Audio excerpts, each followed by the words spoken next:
Operation सिंदूर में भारतीय सेना के एक सीक्रेट हथियार के बारे में बताएंगे, जिसकी वजह से भारतीय सेना पाकिस्तान को मिट्टी में मिलाने के अपने अभियान में 100% कामयाब रही। और इस हथियार का नाम है आर्टिफिशियल इंटेलिजेंस यानी AI। इस सीक्रेट हथियार के हमले चौंकाने वाले रहे। आपको इसकी 3 बड़ी बातें आज हम बताना चाहते हैं।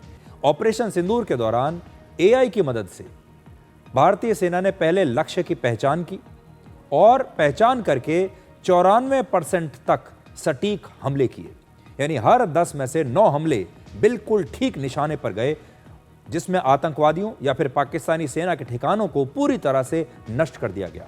और इसके लिए भारतीय सेना ने AI को पाकिस्तानी सेना का पिछला 26 साल का पूरा डेटा दिया, जिसमें पाकिस्तान के रेडार, उनके एयर डिफेंस सिस्टम और दूसरे हथियारों की लोकेशन और उसके बारे में सारी जानकारियां थीं। 26 साल का पूरा डेटा AI को दिया गया। इसके बाद AI से तुरंत ही यह जानकारी मिल जाती थी कि भारत और पाकिस्तान सीमा पर किसी खास इलाके में पाकिस्तानी सेना का कौन सा हथियार तैनात है, उसकी हमला करने की क्षमता क्या है, कैसी है, और उसका मुकाबला करने के लिए भारतीय सेना अपने किस हथियार का इस्तेमाल कर सकती है। और यह काम तुरंत रियल टाइम में हो रहा था, जबकि पहले ये जानकारियां फाइल्स में दबी होती थी, जिससे ऐसी जानकारियां लेने में काफी समय लग जाता था, फैसले लेने में बहुत समय लग जाता था, विलंब हो जाता था। दूसरी बात, भारतीय सेना ने अपने 23 स्वदेशी AI ऐप्स को मिलाकर एक ऐप बनाया, जिसने कंट्रोल रूम में युद्ध की एक संपूर्ण तस्वीर हमारे कमांडर्स को दिखाई।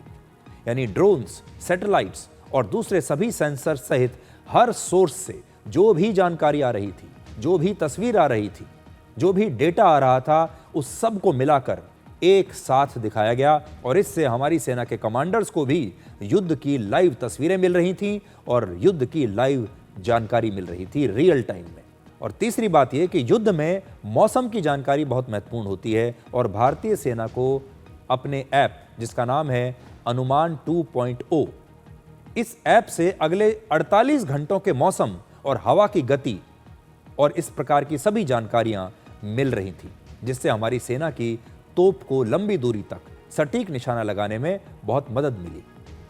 इसका मतलब है कि भारतीय सेना टेक्नोलॉजी का इस्तेमाल करके एक नए युग में प्रवेश कर चुकी है, और इस टेक्नोलॉजी का इस्तेमाल करके हमने अपने दुश्मनों को बुरी तरह से हराया।